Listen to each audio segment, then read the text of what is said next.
This is going to be part one of three because I have over 100 to go over. So let's start with part one.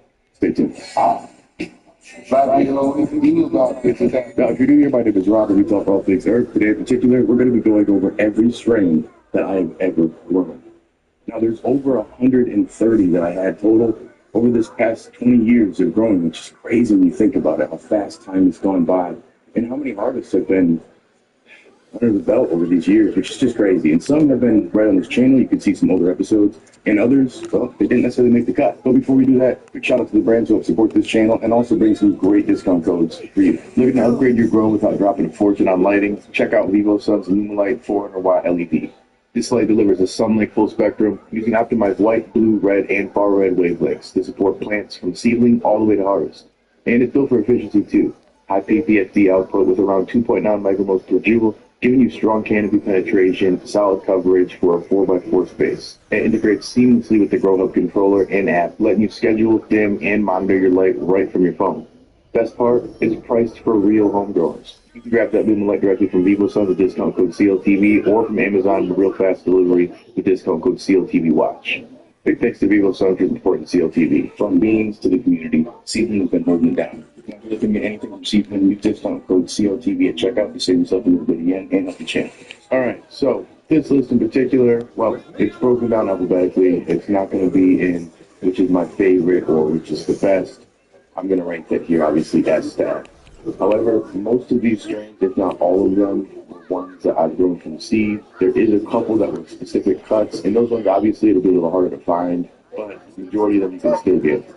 Some of them tougher than others. So starting out, we're going to do 9-pound hammer. This is from Jinx Proof Genetics. This is an earthier, funky one. It wasn't crazy on the nose, but she shucked, and she definitely was potent. I'd say overall, I'm going to put this one on the B list just because what I've experienced over time for a comparison, if we're adding that comparison, which obviously is the thief of joy, but we're comparing different genetics. There's some that just go above this in terms of overall effective flavor, but this one's still a hitter, so for that reason, it's going to go on the B. Next up is Afghan Kush. This is a classic all-time dank. This is a cut that I got originally. You can find seeds, but it's maybe a little bit tougher to get the actual quality one. A few of these on this list will be that way. I'll mention it as we go. But this Afghan Kush was definitely a hitter. She did well, she yielded well, ended up finishing in about 7.5, 8 weeks, and was always consistently flavorful. It was one that I will say was more of an anomaly. I was growing some HIDs, and the process of how I was going about it was a little different then. But also, it was from cut, so this potentially could have just been a very, very high quality cut because she finished early but still had great terps. So for that, I'm going to put the Afghan Kush still on the B. Mainly because it's a cut, I can't guarantee that you're going to find the same one. I'd have to say the same would be for AK-47. This is an earthy one, definitely hit more in the old school realm. Most people have heard of AK-47. It's definitely hit. It's a classic. It's done the same thing. However, it's a little lackluster in comparison to some of the genetics that we have these days. For that reason, I am going to move it to a C. Now, its sister, another genetic, is comparable, but in my opinion, a little bit more potent and harder hitting, would be the AK-48. This one came out more on the gas end. Another cut that I had, but it was just more desirable in terms of the overall effect and taste. So I have to move that one up to the B list. Next would be ATF, or Alaskan Thunderbug. This is again another cut that I had, a solid one, did the same thing, was a good producer, and was consistently one I think that I probably should have kept around. You know, it's a hindsight growth. Grass is green on the other side. I really wish this one would have came with me as I moved in different grows. And it produced very well, and it was a great dumper for hash at the time, and that was primarily dry sit hash. But I feel like these days, it might be a bit of an who knows. I'm going to move that one to the B list as well. Next one would be Alien Grapes.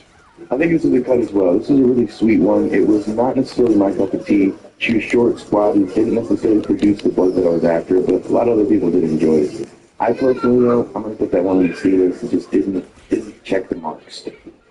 However, the Alien OG was definitely one that just slapped in more areas. It was definitely more potent. It was prettier, had the bag of for days, and was a faster flowering plant. Wasn't a great overall producer for bud structure, but if you grow the plant right and you train it right, the Alien OG did really good. I'm gonna move that one to the A-list. Definitely the slapper. And you'll probably find a trend as I go through that the OGs, the Chems, the Diesels, the GMOs, this is more my palate and what I like. So again, before you get your emotions, this is just my personal experience. I'd love to hear yours below. Next would be Animal Star Diesel. This was from Humble Seed Organization. It was a slapper. It checked all the marks, except for it wasn't necessarily one that did well in the summertime. Obviously, the diesel cross in there made it a little bit more fingery, a little bit more jangly. It was very prone to foxtail. It was one that didn't have the bag appeal back in the day when bag appeal mattered a lot more, we'll say. And I ended up getting rid of it just because of that. But it was an absolute smacker in terms of flavor and overall effect. So that's going to go on the A-list. Next up is Animal Cookies. Animal Cookies was one that has always been a favorite of mine. Now I've heard that it's pretty popular with COVID. However, back when it was Animal Cookies, it did the damn thing. This one and Animal Mints. Which Animal Mints, I don't think I put on the list, but it's one I do also, and it could have been down here.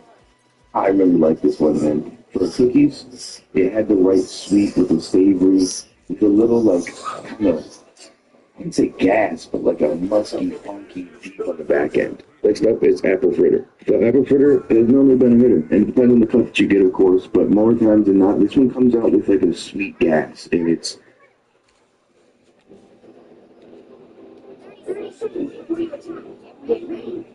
usually pretty potent. In my opinion, a little bit more of a lethargic effect and does give me the munchies, but it's always been one that anytime I try it, I'm usually pretty impressed. I put that one on the B list for the simple fact that I don't want to have it all the time, but every so often, apple fritter is definitely nice in the mix. Next is Argent Haze. This is from Greenhouse Seed Co. And for a haze, man, this definitely did the damn thing. It hit all the marks of the haze. It did have a little bit more of a sweet floral than I liked, but the effect was solid. It's right up there in terms of a keeper for me. The flowering time wasn't ideal. The overall growth wasn't ideal, but the end product I did enjoy. I'm going to put that on the B list. Next would be Banana Jealousy by Seedman. This one wasn't an amazing grower for me, but it was definitely a sweeter, funkier. A terp I wasn't a huge fan of, to be honest, but everybody else who tried it around me did enjoy it, and my mom was a fan of this one. I don't really think that I would probably grow this one again, but flavor-wise and just uniqueness, I'd put it up there on the B list. It leaned heavily on the jealousy for this one, but still definitely unique flavor. Next up on the list is Banner's Revenge. This is one that Trey and I had for a while. Honestly, I fucking didn't like it. It wasn't a hitter for me. Flavor-wise, it was very mild. It did have a good potent effect. I can't even say that. Overall, it was mild when it comes to the effect, when it comes to the flavor. It was pretty. It was very unique looking. The bag appeal was great, but it was definitely one that I think just didn't do it for me. So I'm going to definitely get the E list. It was just there. Next would be Big Bud. Big Bud is always a producer, just like Critical Mass. These are ones that oftentimes, if they're mixed with something right, they can produce really well and smoke really well. But just plain Big Bud was not it for me. This was just big, large, big plant material. It wasn't anything that was worth keeping, and every time that I harvested this, I just knew I'd rather watch this or dump it in some sense than move it up. I'm going to put this also on the E list. It wasn't one that I think, honestly, anybody other than people who just want to have a mass amount of flower that is mild as fuck would want. This is like the Bud Light of Earth, personally. And maybe you had a better one, let me know below in the comments, but every time I've had Big Bud, it's been super fucking mild. Super mild. Really mild. Next on the list is Big Blue Cheese. This is from Artist Farm, and it was definitely a funky, nasty one. It hit the marks in terms of the end product. It was a good yielder. However, this one for me just, at the time, didn't make the mix. Just wasn't something that was a crowd pleaser.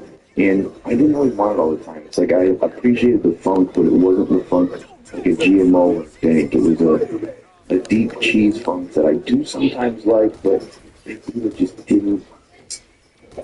It always had like a sour back end that I didn't enjoy, like a sourdough flavor. I'm going to put that on the C list. Somebody may like it, but I just didn't like it, man. Next on the list is Black Domino. This is one that I grew for years. It was popular back in the medical days here in Michigan. It wasn't a good yielder, but it was one of the first purple/black looking genetics that really shocked people when they saw it in the bag. It just stood out amongst the pack when you're looking at traditional green bud. This one was with the new age stuff. Flavor-wise, it's pretty good. Wasn't crazy. Did the damn thing. I'm gonna put it on the B list just because its uniqueness at the time and where it's set in history for a lot of its growth. Next up is Black Maple. Now, this is a black from Blue Tea Co-op. Flavor for days, man. Very unique, mapley, sweet, kind of a sure with a deep, musky funk. Very unique, man. I'm gonna put this one in the S tier, just for one. For me, when there's a black maple around, man, it's definitely worth checking out, whether that be extract or flower. It's mouth coating. It's a sweet that I actually really enjoy. So if you get a chance to try black maple, it's definitely worth it. Another sweet one that honestly left a lot to be desired would be Blackberry Kush. It wasn't bad, it just wasn't much of anything. It was a good yielder, it was a good producer, and it did have some flavor, but it just didn't really hit. You know, it's pretty mild, man. So for that reason, I'm going to put that on C. Next up is Blue Cheese. This is one I believe also came from Barney's Farm. It was solid. It was a little bit more up my alley, I'd say, than the Big Blue Cheese, but it still left a lot to be desired. It wasn't one I wanted to have all the time. It had a funk, but it was a cheesy funk. And some people love that cheesy funk, and I do appreciate it, but I'd rather somebody else grows it and we just swap periodically.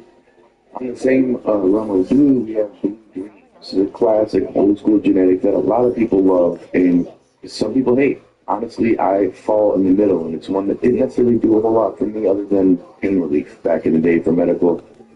I haven't one that's been very good since, and for that reason, I'm going to toss it in D list. Throw some D's on that bitch. Just didn't listen. It's an average realm. Next up is a phenotype that I had, and I'm just going to look this on here for me and Trey primarily, and the hard to remember, but Blue Blue, this was a fire one. It was essentially a do-si-do cross, or maybe a do-si-do cut, but dude, this one had a bluish kind of sweet combo with a savory funk, just hit every mark, dude. I'm going to put that on the B list, despite not being able to get it. I fucking like that one. Next up is Blueberry Muffin from Humboldt Seed Company.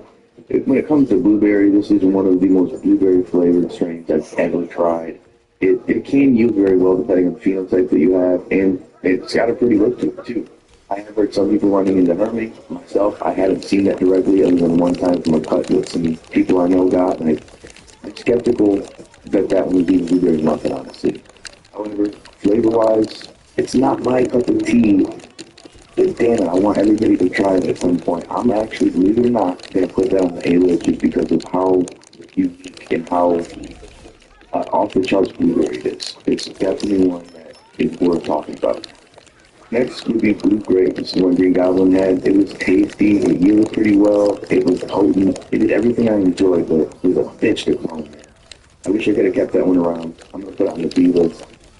It was a great end product, but growing it wasn't my favorite thing. Next up is Bruce Banner. This is another one that overall was good, but it wasn't necessarily my cup of tea. It wasn't one that I wanted to have all the time. It was great for medical, but it wasn't my recreational flavor, we'll say. I'm going to put that one on the C list. Somebody else can argue with me and say they didn't like it. This one is from Dark Horse Genetics. Maybe a B, man. I'm torn on this one. I'm gonna keep it on the C. Let me know below in the comment section what you think and your personal opinion on Bruce Banner. Which one you have from which breeder. But it just didn't hit the marks for me. Next up is Bubba Kush. I love Bubba Kush. It's a great one, dude. If you can find a real Bubba Kush, the flavor is as cushy as it gets. It's strong, it's potent. She's a squatty, hottie plant. Leaf to bud ratio wasn't great on the ones that I had, but always love that end product, man. Top tier stuff for me. That's on the S tier. Next would be Chem Cake from People in Their Genetics. Plus did a great job with this one, man. This hit the chems, this hit the cakes. It had a nice, unique flavor to it. Was not a great blower, honestly, and the clonability of it sucked. But solid smoke. I'm going to put this one on the A list. If you can find this one in putts, well worth it. Next would be Chem Dog. Man, right to the tip top. Chem Dog is one of the original gases, one of the original funky, putrid chemical danks that people long for to this day, and it's hard to find. Some people can get them through the 40 Ds from putts, others have found them from various crosses.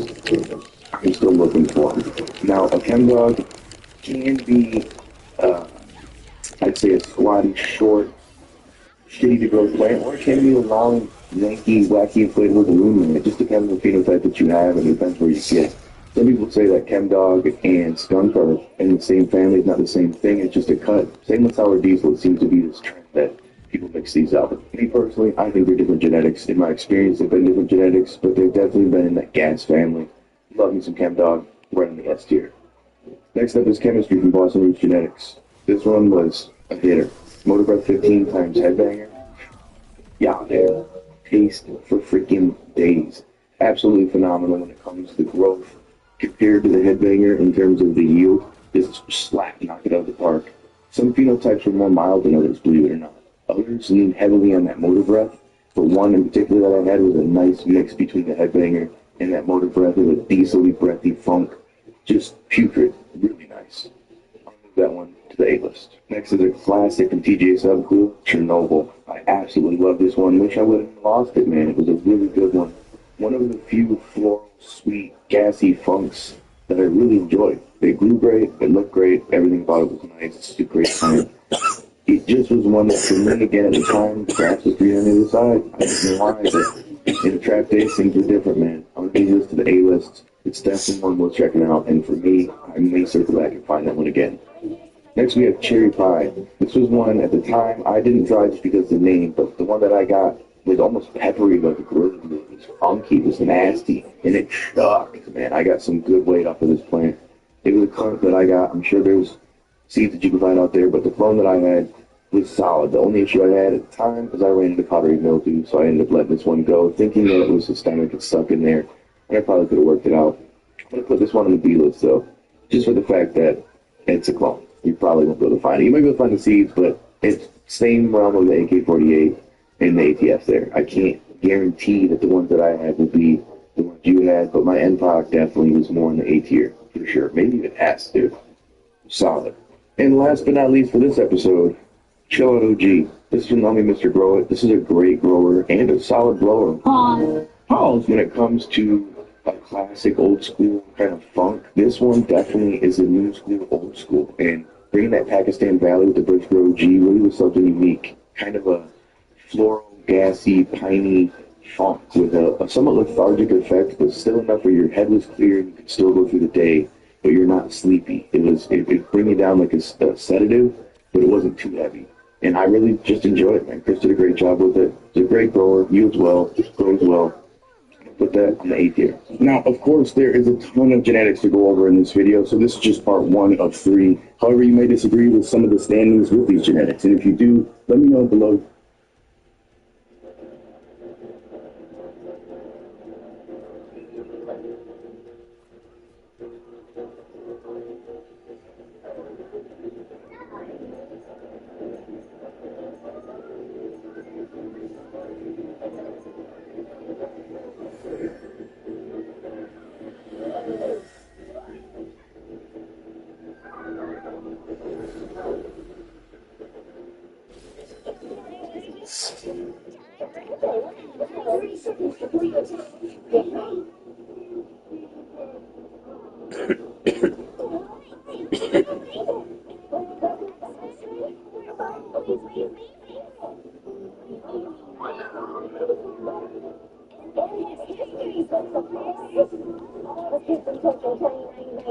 Welcome to Pseudo B5.5. This is our best sounding model, but more importantly, it is our most...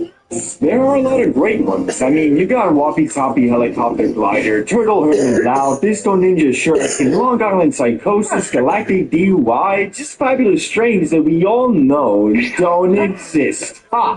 You fell for it. Even though, I don't blame you. Crouching Tiger, Hidden Alien, and Gooey Grape Gorilla Glue 4 are real strains that I didn't make up and are just as, if not more ridiculous than Galactic DUI. But did you know there are multiple strains that our forefathers adored? Strains that back in the day were considered the literal holy grail of Zaza, worth their weight in gold, but sadly don't exist anymore. Which, ironically, Acapulco Gold is probably the most famous and sad cases of this phenomenon. Why? Well, let me tell you about it for the sake of science and education. See, back in the 1960s, when most people were smoking mystery backyard oregano, Acapulco Gold showed up looking like it came from heaven's greenhouse. It wasn't just strong, it was beautiful. Golden orange buds covered in resin, smelling like honey and spice. It looked expensive before you even lit it. The fade was what really sealed the deal. Clean, euphoric, and energizing. It didn't melt you into the couch and made you feel alive. Artists, hippies, musicians, everyone loved it because it fueled creativity instead of killing it. You could write poetry, play guitar, or question capitalism all in one sitting. And then there was the mystique. You couldn't just go buy Acapulco Gold anywhere. It came from a small coastal region in Guerrero, Mexico, son. So when it did show up in the States, it was like treasure. Plugs bragged about having it. Magazines wrote about it. Even pop culture icons name dropped it. Basically, Acapulco Gold was the first celebrity strain. It represented everything people imagined good grass could be. Exotic, natural, and untouchably elite. So what happened to it? In short, the DEA happened.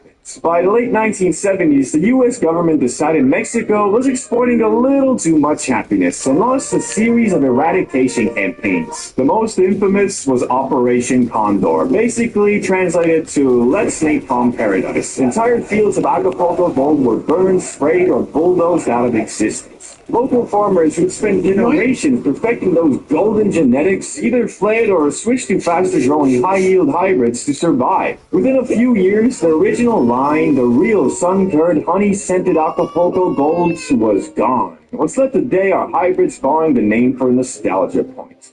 Yo, see, I know how much you love the South. Well, I think you love it more. So I mean us, the last remaining Acapulco Gold. Bruh, there's no way. It doesn't exist anymore. It was all burned by Reagan and the boys. No. My plug Dave told me his grandpa was actually a part of Operation Condor, and he said that just before they napalmed everything, he took a few seeds, and well, he's been growing it in his basement ever since. Of course, he did charge a premium, but I mean, who wouldn't? I hate to break it to you, but the only thing growing in Dave's house is his appetite for crack cocaine. Man, whether Dave is a crackhead or not, it don't change the fact I got this. Bruh, that ain't Acapulco Gold. That's Acapulco mold, son. Which, getting finessed by the plug ain't nothing new. I think most of us have been there, but thankfully these days, there are great, reliable, nationwide legal alternatives like today's sponsor, Everything 420. No more last-minute drives across town or dealing with shops closing early. E420 is one of the biggest online Zaza shops out there, delivering everything you need fast, affordable, and completely discreet. Whether you're looking for the everyday essentials to keep your sessions going, or you just want to stock up ahead of time, they got you covered. But what makes them really stand out are their mystery boxes. These boxes are loaded with gear and goodies you'd probably pick up anyway, but with the added fun of surprise. It's like giving yourself a little mini Christmas, or better yet, a Halloween trick or treat every time one shows up at your door. The best part? The mystery boxes give you way more bang for your buck compared to buying everything separately. And they even have a whole section where everything costs, you guessed it, $4.20. So if you're ready for a one-stop shop for all your grassy needs, check the pinned comment for the link, or download the E420 app and enjoy an even smoother browsing experience right on your phone. While the DEA were out in Mexico burning that pure natural Zaza, the government was also allegedly cooking up an abomination in a lab. That strain was called G13. According to legend, sometime in the 1970s, the U.S. government, maybe the CIA, maybe the FBI, maybe just a group of very bored scientists, decided to make the perfect za. The story goes that they gathered the best genetics from all around the world. Afghani indicas, Thai sativas, Colombian golds, and started cross-breeding them in a top-secret lab at the University of Mississippi, which, fun fact, really was the only place allowed to grow for research. Out of those experiments came one plant that supposedly outsmoked the rest. Government Indica 13, or G13 for short. It was rumored to be so strong that even agents testing it couldn't handle it. The high was heavy, but see, it was off the charts. And the one rogue scientist smuggled the cutting out of the lab and released it to the public. Basically, just God's work. Now, officially, the government says none of this ever happened, which of course makes it sound way more real. Whether it was a lab-grown super strain or just a really good story, G13 became a myth that outlasted most of the people who smoked it. If it was true, the original clone is long gone, lost to time and bad breeding, but its name still shows up on dispensary menus. The only difference, the one in your local shop probably wasn't made by the CIA. It's 2 for $25. Get one full-size appetizer and 2 entrees, like our new bacon cheeseburger wonton tacos appetizer.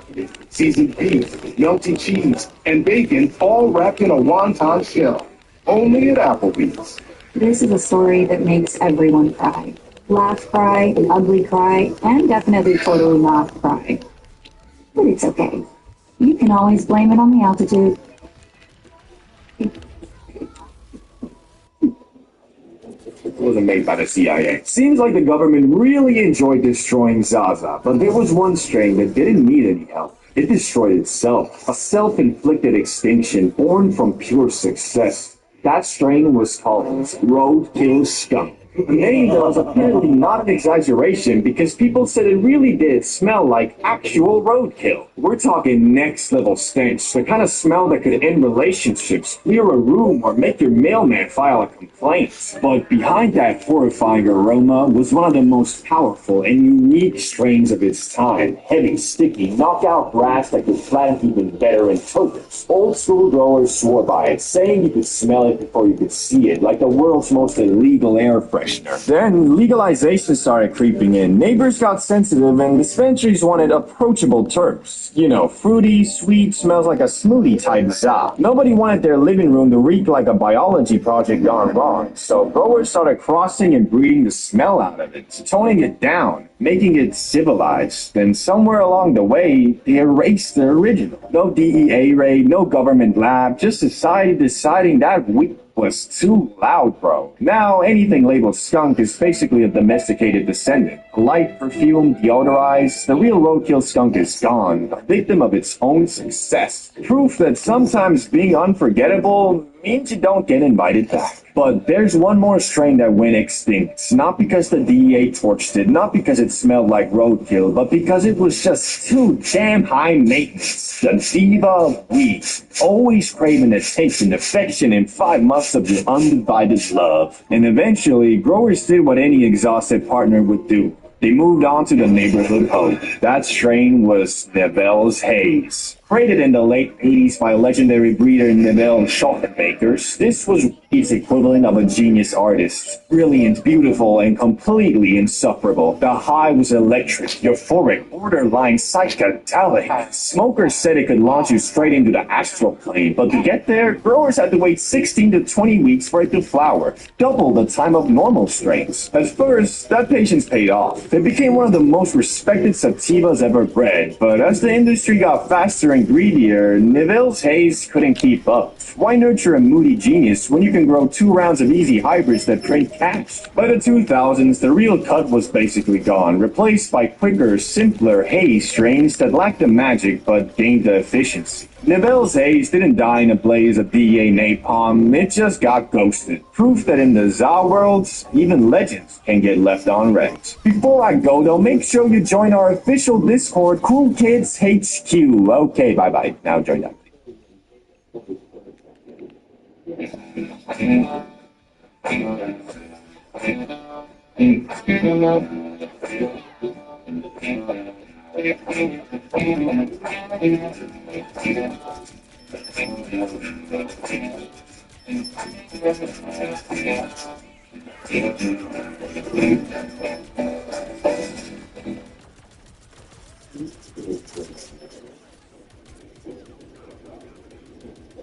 Versus Civic.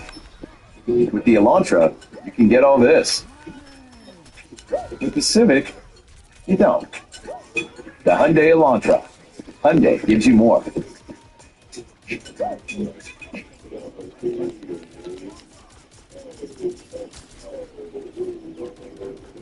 BC, a group of cavemen in the Oki Islands of Japan needed some warmth and wanted to start a fire when they discovered a funny-looking green plant, and either out of curiosity or desperation, took it and inadvertently created history's first ever hotbox. Yet this early grass was not that loud that people be smoking today, because as we know, over the years the ZA has been scientifically and artificially cultivated to be much more concentrated in the high it gives. So although it is funny to think about a group of cavemen purposely starting a fire in a small shelter for the sole purpose of getting baited in a hole, it is unlikely that it actually ever happened. Yet aside from this iffy recreational stint in Japan, hemp was first commonly used in the lands that are modern-day Mongolia and China for more practical uses like eating it. Which, after saying that, you might be imagining something like this. Yo, what's up? How you doing? Had any fun with those new seeds I gave you? Nah, I actually came here to give them back.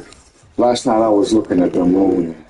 I swear that motherfucker was looking right back at me. But alas, this probably wasn't the reality because the THC levels in this early cultivated Zaza were just really low. But soon the Chinese would discover that the holy plant's fibers were also great for making stuff too, like clothes, paper, and bowstrings. Which turns out hemp fibers were superior to the bamboo ones used by rivaling factions, allowing the Chinese to shoot their arrows much further. So basically, back in the day, if you were having a long distance bow battle and were losing, you might have screamed out, "We need to get closer! These motherfuckers have weed!" Anyway, it wasn't long after the mofos realized that the loud wasn't only good for making stuff, it was also great for treating physical maladies. And after a couple thousand years, Emperor Shen Nung, known as the father of Chinese medicine, included the magic plant in his medical encyclopedia under the name Ma. Which, that sounds oddly similar to Za, doesn't it? I'm guessing every couple thousand years the first letter changes or something. But now, let's explore the question we're all asking. When exactly did mofos start ripping that shit to get faded? Well, one of the earliest counts is about 2,500 years ago, when researchers discovered 10 mini barbecues in a cemetery near modern-day Tajikistan that had residue of burnt cannabis with a much higher concentration of THC than normal. Probably meaning it was selectively bred to get you, well, lit. Although this was one of the first counts of people purposely inhaling the broccoli to get high, it was most likely used as part of a ritual to invoke an altered state of mind, so you could communicate with spirits. Which shit, I wanna know what these dudes were smoking, cause I ain't never heard of no grass that gets you to the spirit realm. This might have low-key been the last kush Snoop Dogg smoked, cause once you get so high you start communicating with your dead gran, that's when you really might be like, okay, I think it's about time I stop smoking this shit. But although smoking from a mini barbecue sounds cool, what's even cooler is doing it from the CBD bro glow in the dark BONG. And right now, for every BONG purchase, you get a free grinder of your choosing. So if you've been waiting for the perfect opportunity to get yourself some CBD bro gear, then right now is that time exactly. Just click the link in the pinned comment or description and get yourself the ultimate late Black Friday deal. But now on to the video. Since cannabis, for one reason or another, proved to be quite the useful plant, people started trading it around the world as soon as it was domesticated. Which the only people who didn't really fall with the Zaza were Europeans, who preferred getting hammered instead. Which is low-key reflected in modern times too, especially in the northern countries where once you turn 18, you can drink as much poison as you want, but if you want to blaze, well, you might be looking at a little bit of jail time, my boy. But now, let's quickly go over the uses of cannabis throughout different cultures so we can move on to the modern age, starting with Hindus. They made something called Bang, an edible cannabis paste that had medicinal properties, but also got you high. This could be added to a variety of foods and drinks, which this Bang was the preferred food of the Hindu god Shiva, making him, in my eyes, the god of edibles. Disclaimer, that was joking. Islam. Here the Za was called hashish, and was introduced about 1,000 years ago, which hashish wasn't strictly forbidden in the Quran at first, so a lot of Muslims ate it for its medicinal and relaxation properties. But later, Egypt basically banned it, and also the Quran was revisited by many and reinterpreted to include hashish to be banned just like alcohol. The Vikings. These dudes basically used the Za to make rope, sailcloth, and other things, but also for its medicinal properties, mostly to relieve pain. And today, there's no hard evidence that they consumed it for its recreational use, but maybe they should have, because they were quite the horrendous savages and murderers, so it might have made them think a little bit about peace and love. But what about America, England, and the actual global world powers? How did they react to weed? Well, again, like the Chinese, Europeans and Americans at first prominently used the magic green plant in the 16th to 18th century for more practical things like making sailcloth and rope, which the plant itself grew much larger in the New World soil, and combined with the practicality of it, everything started being hemp-derived. Clothes, paper, well, basically anything that required fibers. But the question still remains, when did mofos start smoking that shit to get blasted on the regular? Because although at some point you, your neighbor, your grandma, your boss, and even George Washington were out here growing weed, wasn't nobody out here rolling them up. Well, until the arrival of Mexicans. The loud version of them first arrived in Brazil in the early 1500s by way of enslaved Africans traveling with the Portuguese. And the native South Americans, who are already consuming some other psychoactive substances, quickly started blazing the Zaza too. And its use soon spread across South America and into Mexico, from which in the 1910s is when the loud first spread into the U.S. via Mexican immigrants escaping the effects of the Mexican Revolution. And almost immediately, the good was viewed as a threat, and by 1931, 29 states had banned its use. Although it wasn't really the Zaza that the U.S. didn't fall with. It was unfortunately mostly just racism against Mexican Americans and black citizens of the South, which both these groups were enjoyers of the Zaza to some regard, so it became a scapegoat for racial bias in the U.S., and they blamed it for everything from petty crimes all the way to murder. And in 1937, the U.S. completely banned all non-medical use of weed, which all this kind of explains why the mostly peaceful plant has been thrown in the same Schedule 1 category with full-on life-destroying substances like heroin and cocaine. But thankfully, a couple decades later came the hippie movement of the 1960s to 1970s. This is what likely sparked the comeback for weed, because unlike before, when the Zaza was mostly smoked by Mexican immigrants and black citizens whom the U.S. was massively racist against, the hippie movement had middle-class white American youth start blazing too, which it was all about love, peace, spirituality, non-violence, and of course, every hippie's favorite, recreational drug use. Although most hippies were all about peace and love, that was quite easy to say when most of them were literally privileged enough to drop out of college, run off with Cassandra in a rainbow van, go on copious amounts of mindset-altering trips, mostly powered by LSD, and then return 10 years later to their parents and have them say, "It's okay, son."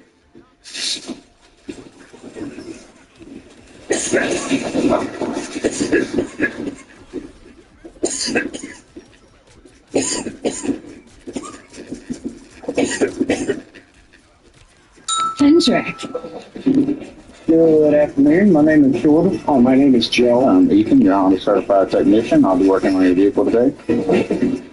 Front brakes are right around 30% life. I will send you over a quote for that. Find that your left rear tire has 80% life left. Left rear suspension's in good shape. Your service writer will be with you shortly, and I thank you for your time.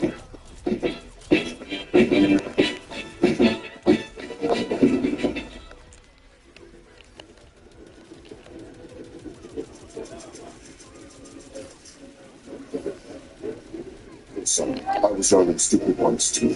Anyway, although the grass was still federally illegal, this didn't really do much because in 1976, 1 in 8 Americans over the age of 12 admitted to smoking it in the past 30 days. Hippies, though, were especially interested in cannabis, so much so they went on something called the Hippie Trail, which was basically an excursion by the youths of the world to go over to the Middle East and India, all while riding in magic buses and discovering new ways to get absolutely blasted, such as smoking the concentrated Zaza resin known as hash. But acquiring the Zaza would soon get much harder, because you see, most of it came from Mexico, so in 1969 the US started patrolling the border, and in 1975 they got even more aggressive and started spraying herbicide on Mexican wheat plants. And so good old supply and demand made grass prices skyrocket, which a lot of people started then growing the plant themselves in mini greenhouses, closets, bathtubs, storage units, basements, wherever they could. But then in 1982, Mr. Smarty Pants Ronald Reagan took it even a step further by encouraging the streamlined arrest of anyone in possession of an illegal substance, which was really dumb because most of the focus was on pot, all while crack, meth, and heroin were all still being transported and consumed on a regular basis. Even worse, this enforcement seemed to be racially motivated because despite plenty of traffickers and consumers being white, the majority of arrests were Latino and black youths, all while this bizarre over-focus on cannabis allowed the growing opioid epidemic to go unchecked. But thankfully, the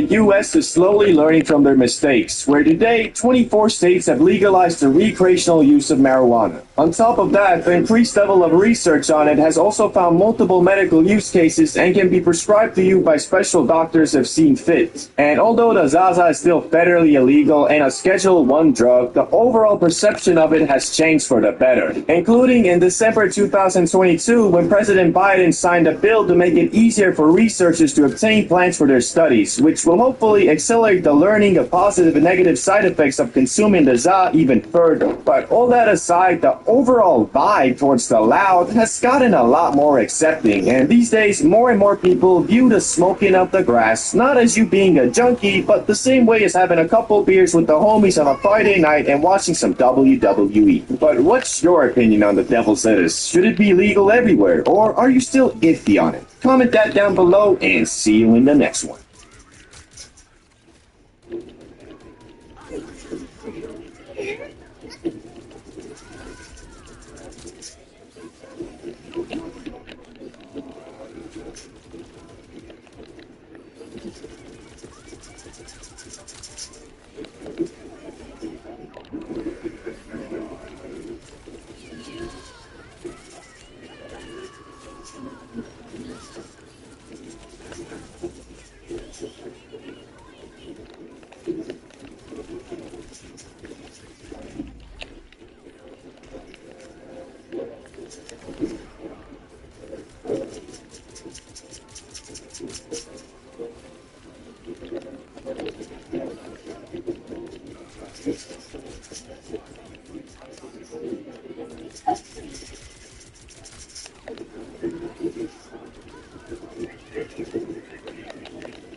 Find generic Viagra if y'all over 40. You can get 9 pills of 100 milligram generic Viagra for just $7 with free shipping on Friday plan. If you think it's a scam like I did at first, keep it. Salvia. The psychedelic that apparently decided visuals and altered perception were low-key getting kind of lame. Yeah, now what you really need is to become a couch cushion, forget you were ever a human, and then watch reality fold in on itself as you begin your new life as part of somebody's furniture. Then 10-15 minutes later, you return dazed, confused, and probably with absolutely no desire to touch that demonic plant ever again. Because unlike DMT, which was the craziest psychedelic I had tried up until this point, Salvia doesn't even pretend it's trying to help you. DMT gives you a whole spiritual experience. It introduces you to ancient beings, shows you the secrets of the universe, and makes you feel like you've awakened some hidden part of your soul. Salvia just goes, "You're 3 now." Okay, what am I supposed to learn from this? Life is 3. You watch life through eyes of 3. Trees don't even have eyes. Exactly. And then it leaves without ever explaining what the frick any of it was supposed to teach you. I'm sure you've seen those classic videos of people filming themselves on Salvia. 1 second they're laughing and saying it isn't working, and 5 seconds later they're wrestling an invisible washing machine or trying to climb inside the couch. Very fun videos, but there isn't much showing the entire experience. What has to click inside somebody's brain for them to willingly smoke this stuff, how I even came across it, and what the trip actually felt like beyond just, yeah bro, I was tripping balls. And this time I actually recorded the entire trip, so throughout the video I'll be comparing what I thought was happening, reality peeling open, my entire existence being dismantled, with what was really happening on camera. A grown man sitting on the floor and arguing with his own carpet. And most importantly, how did I feel afterward, and would I ever consider doing it again? Also, of course, this is all for educational purposes only. Keep that in mind. Anyway, first we have to set the scene and return to the place I visited 2 years ago. The place where I was introduced to John, the man, the myth, the legend. A legendary dispensary worker or owner, I still have no idea, who gave me the hookup to the spot where I got my first and only DMT. The place I'm talking about is, of course, Los Angeles, California. This story takes place almost exactly 1 year after my DMT trip. Same city, different scenery, and thankfully a slightly different financial situation. The previous year, I had stayed around West Hollywood, Crackhead Central. Well, no, that's Skid Row, but West Hollywood still has the special LA energy where everybody wants to visit, nobody wants to live there. And somehow your tiny apartment costs more than a European castle. I was staying in a nice place, but it was still Hollywood. neighborhood. At almost every hour of the day, you could hear people yelling outside, parades appearing out of nowhere, fake Spider-Man fighting over tourist tips, movie premieres blocking the road, and homeless dudes asking you for money so they could go to college. That was the lifestyle. And honestly, I actually enjoyed it. The only issue was that my D&D trip did not go particularly well. Instead of becoming spiritually enlightened, it came back feeling more spiritually assaulted. But after reading your comments and reflecting on it over the next year, I started thinking that maybe DMT itself wasn't completely to blame. Maybe it was the environment, the constant noise, the stress, and the complete lack of anything resembling serenity. And the reason I'm telling you all this is simple. In my DMT video, I said I would never do it again or try any other crazy psychedelic for that matter. But over the next year, I had time to reflect. And eventually, I arrived at the incredibly mature conclusion of never say never. 1 year later, I had gotten my bread slightly up, my ganja destruction level had skyrocketed, and my mind felt ready for something radical, something psychedelic. And either by coincidence or fate, I was back in Los Angeles, the one city where I already knew how to possibly acquire some.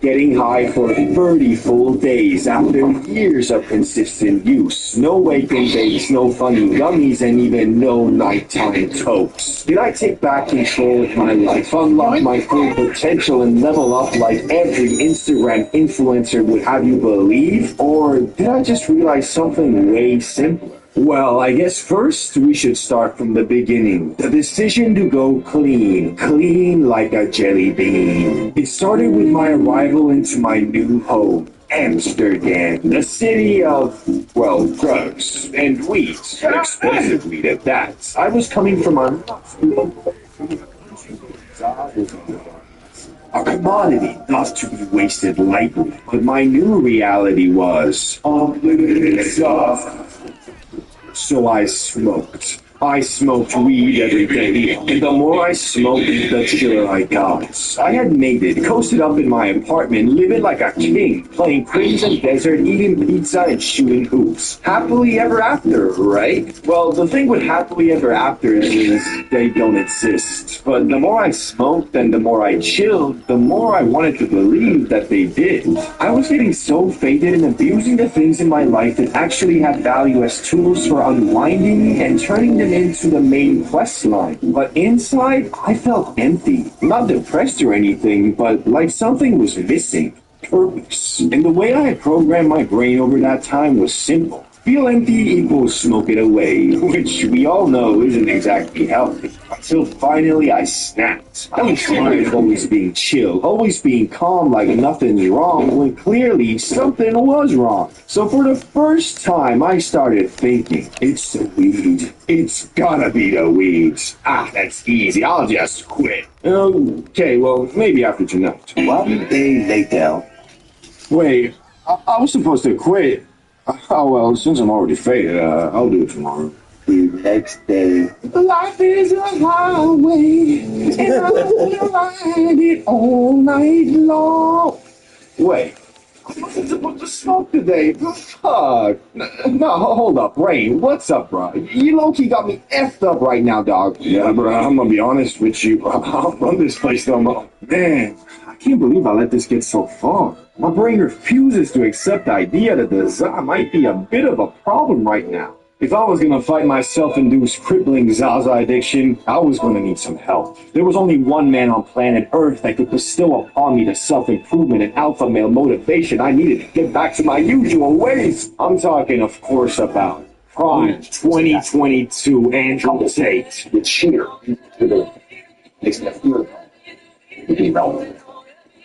Okay, that last part might have been a bit over-exaggerated, but point is, I decided I was going to quit this job for 30 days on the spot, no questions asked. Not because I was doing bad financially, physically, or even psychologically. It wasn't like I was depressed or anything. I just wanted to prove that the only guy who runs the show in my brain is me. And if I decide to stop using our favorite brain tickler, it shall be so. And so started my 30 days off the job. I won't go over every single day, but of course I'll cover all the important bits, like day 1. I woke up with mild brain fog as usual, ready to take on the day with, well, I'm not gonna lie, a bit of sadness, because before my morning routine was, okay, time to do something productive.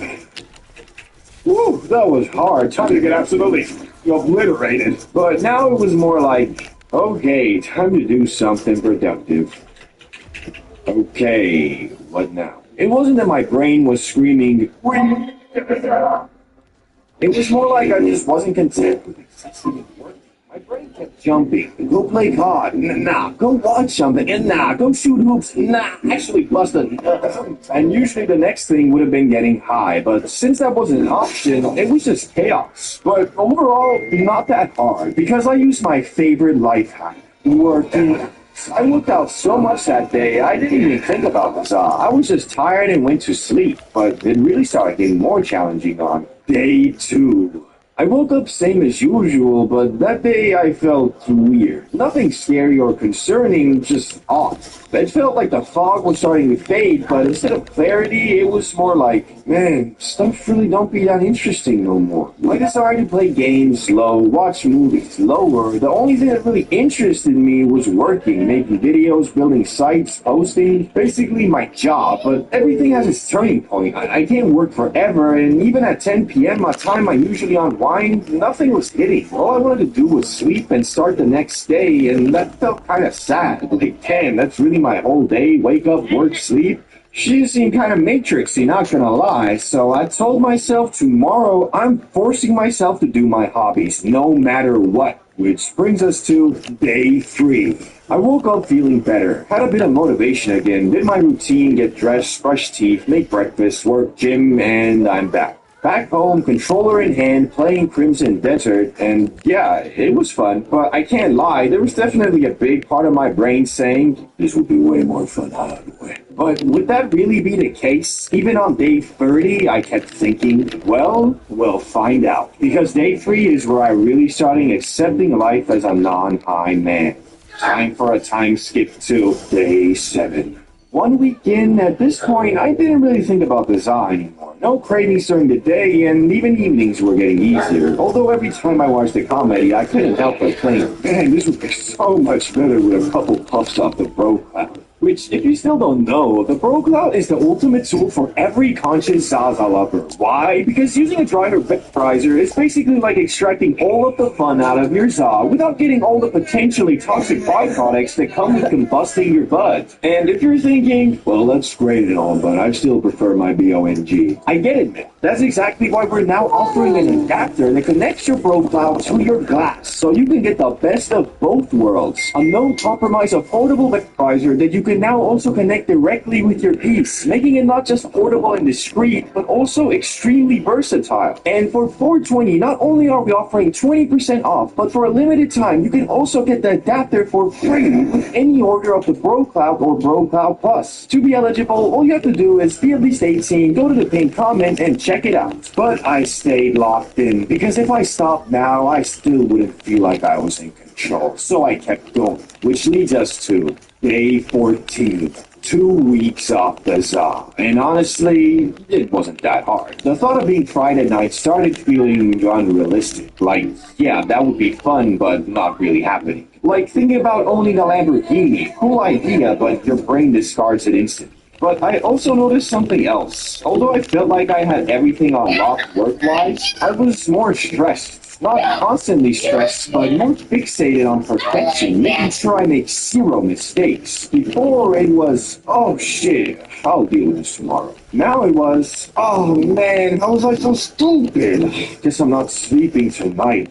And I think I actually preferred the first one because constantly worrying about things going wrong makes it feel like something's always wrong, even when it isn't. And that continued into day 21. By week 3, I had basically forgotten about the za as something I do. I still knew it existed, still remembered the fun, but it felt like a memory. Like childhood, something you know you can't fully recreate again. Everything was going smoothly. Only thing is, like I said, my stress levels were still higher. Not because things were going wrong, but because I was thinking they might go wrong. As for hobbies, they were back to normal. I enjoyed gaming and shows again, but now purely as a way to unwind, which low-key made me sad. Because as a kid, the best gaming sessions were when you weren't allowed to game. Faking being sick or actually being sick but still grinding your character. That forbidden feeling I used to recreate by getting obliterated during the day was gone. Day 26. At this point I knew I could smoke again soon, but the question was, do I even want to? I had zero cravings. Some days I didn't even think about it once, which might sound normal, but for me, after years of consistent use, was crazy. And that just reinforced everything good I'd ever said about the za. But the moment of truth came on. Day 30,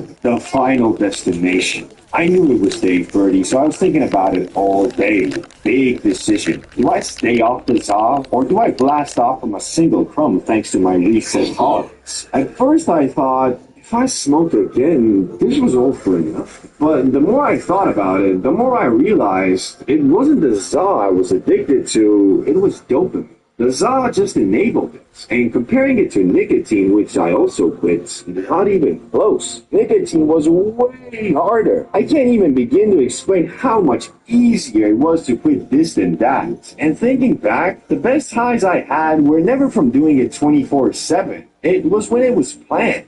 Weekends, after a hard day, something to look forward to. And so the conclusion I came to was, it's a Zana life for me. That boy went to the coffee shop, got some exotic Tropicana gelato, and got absolutely effing off. But this time, different. No autopilot, no everyday habit. Wake and bakes are fine sometimes, but they gotta be planned. You can't let your brain get used to doing whatever it wants whenever it wants. Because if you actually want to enjoy the za and still live a fulfilling normal life, you need discipline. But hey, who knows when my next Zaza bender will be? Because let's be honest, living life on the high seas is never stable. But a pirate loves every moment of it.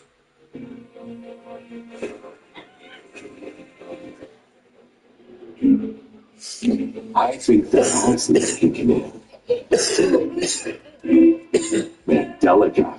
You all know that fear. The fear of your pack, your cards, your pen, whatever, being laced. Derealization, depersonalization, de-attachment. These terms have started to be thrown around a lot. But the first time I heard about it was from Post Malone in a podcast he did with Mel.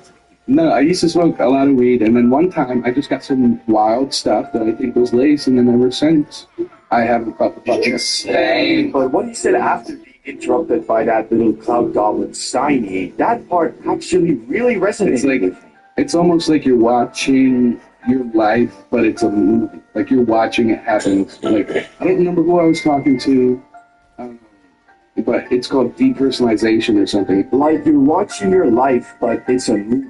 You're the main character, but you're still just a character, not you, the person. Anyway, that clip was from over 3 years ago, and at the time, I didn't really understand it like that.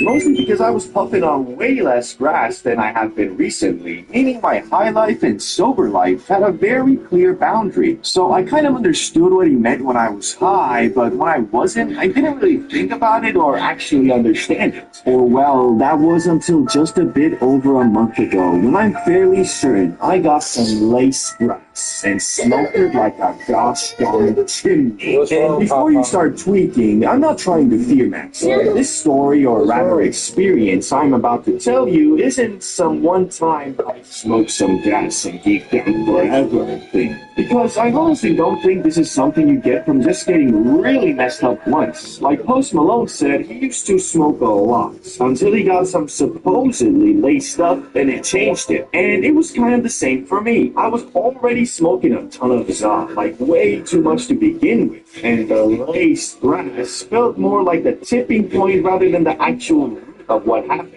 Anyway, without further ado, I'm gonna tell you about the time I'm pretty sure I smoked some laced za and it changed me forever.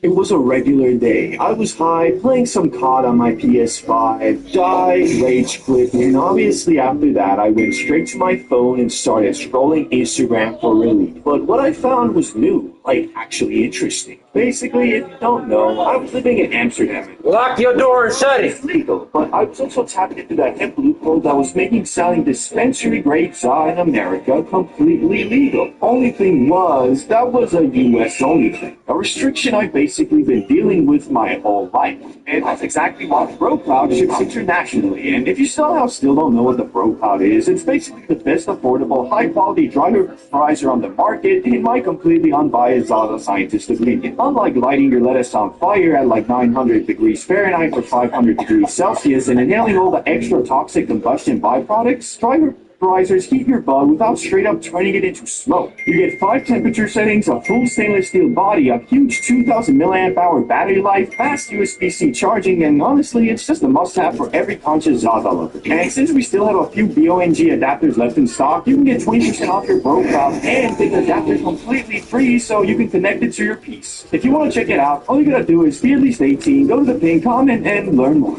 But then I see this ad, random IG ad that reads, legal medical grade hemp delivered to your doorstep. And I'm like, oh, hold up. I knew Europe had mostly banned old derivatives like H50, TP, whatever, and I didn't even like that stuff anyway, but I got curious. What if, just maybe, they have TP? I mean, I've never seen it in Europe, so it was a long shot, but I was like, why not check it out? So I click the ad, go to their site, and instantly I'm getting bombarded with HBCD 1.0 now available, TPXBBC new arrivals. And I'm like, looks like another one of those chemical shops. But then I click show all, and I see it. TK. What? There's no way. So I click it, check the pictures, the lab tests, and it actually looks legit. So obviously being me, I go ahead and order a Benjamin. Mostly because in Europe there's no parts nor pens like that, so I thought this would indulge my Zaza addiction nicely, and also just curiosity. As a member of the online Zaza community, I want to see if this was actually real. After about 4 days, I get an email saying I have to go pick up the package at the post office. It's already weird because usually it gets delivered to my door, but then it also says they couldn't deliver it because it goes against their policies. Now, I go back to their site, scroll all the way down, and it basically says, you are responsible for the legality of your purchase. Nice. So now I'm fried, getting ready to pick up my hopefully legal Benjamin at the post office where everything is gonna be fine. Meanwhile, my brain, oh man, maybe I should just get the fuck out of here. What if it's the Popo and they're gonna put me in handcuffs and ship me out to Alcatraz Island with all the other drug smugglers? No, man, this can't be the end. I'm not gonna lie, I was low-key, high-key tweaking about this. Because there have been cases of people ordering this illegal online and getting in trouble, at least in Europe. And being I wasn't even in my home country, in my head, I basically had no rights. But I kept telling myself, there's no way the police have enough time and resources to deal with every degenerate ordering sketchy stuff online, bro. So I drive over to the post office, go inside, and start talking to the clerk. Hey, boy, pakken merken, kreuken de dürfen, kukken kokken de kukken. English? Oh, what do you want? I got a package I'm supposed to pick up. Here's the QR code. Okay, so yes, seems like you're the one who ordered the legal sketch from my codex, police.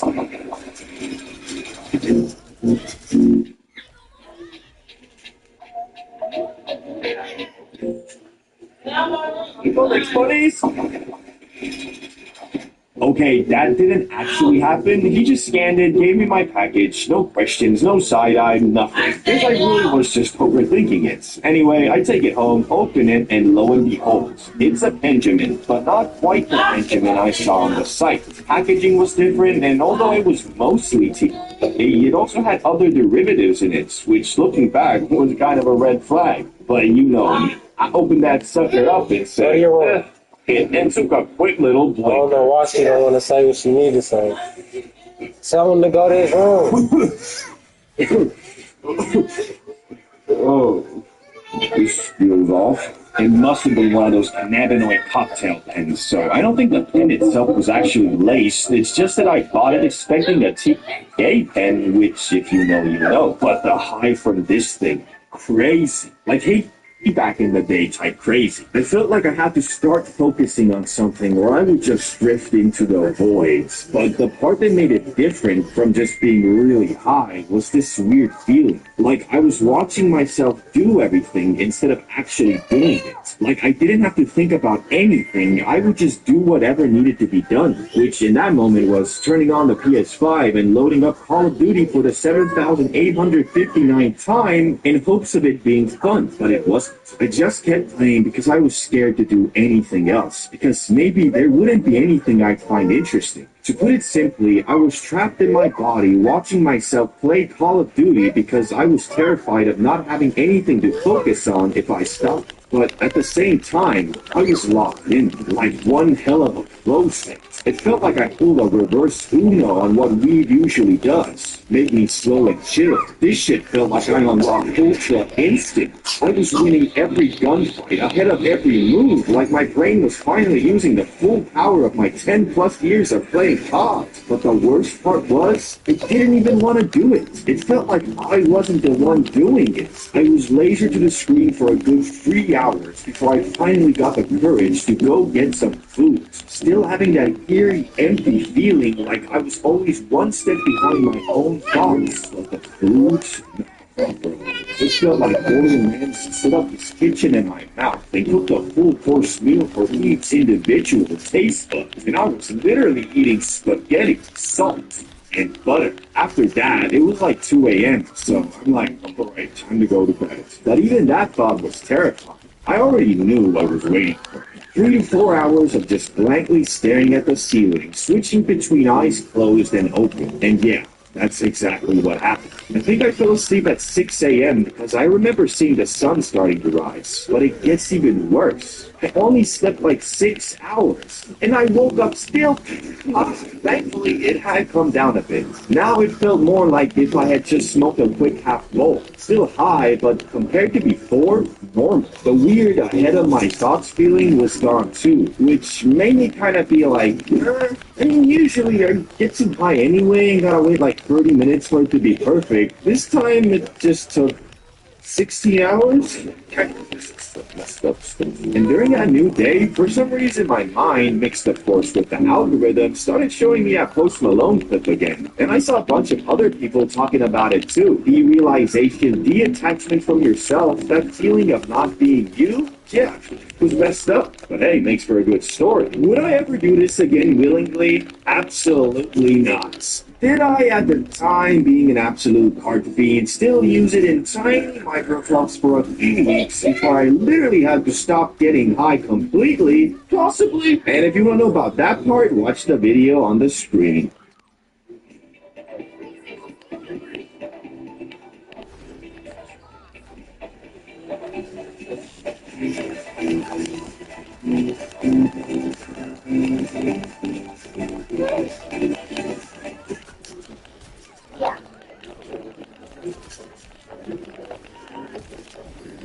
Guys, it's me again today, and we're talking about a platform that I just can't get enough of lately.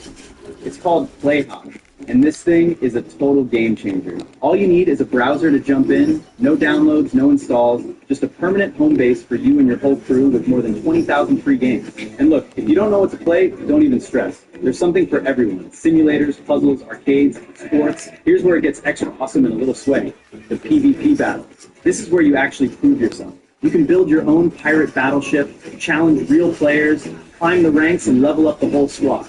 And when you need a break, solve detective cases, build a farm in the wild north, or train your brain with match 3 puzzles. Every single game is free to play, and trust me, you want to try them all.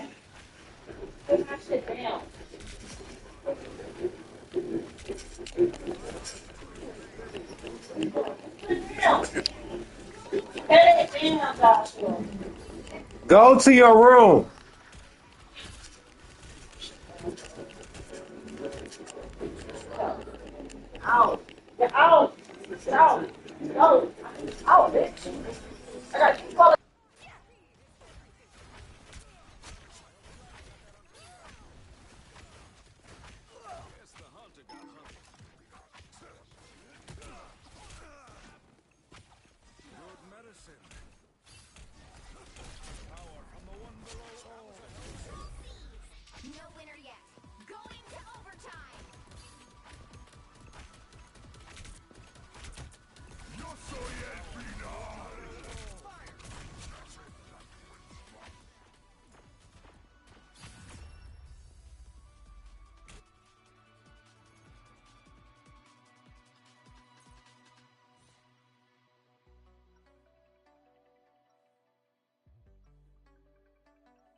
Magic and science in perfect unison.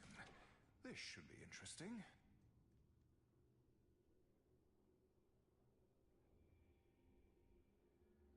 In lettuce. Call it what you want. It doesn't really matter. What does matter is how you act when you do it. And not just how you act in the moment, but your mindset toward design in general. Because after about 3 years of being a self-appointed Zaza scientist, I've started to notice something. Your relationship with the Lord's Loud is often just a reflection of your overall personality. Are you a binge taker, a controlled, consistent explorer, or are you the guy who only really enjoys being faded when everyone else around him is also faded? There's a lot to unpack here, so let's just start this off properly with the Unwinder. The Unwinder is a type of lettuce enjoyer who uses the grass to, well, unwind. And I don't just mean he tokes up at night after work. His entire mindset toward the lettuce is basically flipping a switch in your brain that activates chill. Whether he's alone or with friends, he's almost always down for whatever, as long as it doesn't involve interrupting his chill. So if you're faded in a group with this guy and someone goes, hey, you know what would be crazy? If we all went skinny dipping right now in that ice-cold pond outside. You can know with 100% certainty that he does not want to go. Internally, he is in agony, because everyone just agrees to an activity that is completely incompatible with a chill night. But since he is chill to the max, instead of complaining like a little bit, he goes along with it. He does the stupid skinny dipping, he participates, he nods along, but he looks visibly dead inside. Because while everyone else is out there having fun, all he's thinking is, I can't wait for this to be over so I can get high and watch alpha male influencers. Ironic. Which brings us to the bane of the Unwinder's existence, the recovering alcohol. And obviously, I don't mean this literally. I mean the type of dude who doesn't view the grass much differently than he views poison in a bottle. To him, getting faded means entering an altered state of mind where the goal is activity, banter, movement, ideas, doing things. And I hate this shit. Well, not really. Because if you've ever been in a stretch made of only unwinders, you know the problem. The aura of chill becomes overwhelming. Everyone is so content with whatever that nothing actually happens. No show or movie gets chosen, no midnight McDonald's run is agreed upon, no potential link up with some baddies is even explored because all of those things would interrupt the chill night. But here's the reality. Even the chillest of hunters enjoys a bit of flair, a bit of spice, something that adds variety and gives you a new appreciation for chilling afterward. Which even the chillest of unwinders need a little adventure now and then, if only you have something to talk about afterwards. And when you do head out exploring, it helps to have a portable, more lung-friendly way to get faded, like the Bro Cloud or the brand new Bro Cloud Plus. If you're anything beyond a complete beginner, having a reliable dry head vaporizer in your loadout is a must. Not just for the convenience and portability, but because vaporizing significantly reduces the harmful byproducts of combustion compared to smoke, including things like tar and carbon monoxide. There are plenty of devices out there, but in the Bro Cloud's price range, it's genuinely hard to find one with a large 2,000 milliamp hour battery, stainless steel build, and USB-C charging all in one package. And right now for Valentine's Day, you'll get 20% off, plus a free rolling tray with any Bro Cloud or Bro Cloud Plus order. To learn more, all you have to do is be at least 18, go to the pinned comment and check it out. So while the Unwinder and this guy are complete opposites, they actually need each other to survive. One prevents chaos, the other prevents stagnation. Together, balance. But beyond the yin and yang of Zoss smokers, there are a lot of more specific archetypes. And one I've been noticing a lot lately is the one who starts moving irregular. You'd think this one would be super common, but it actually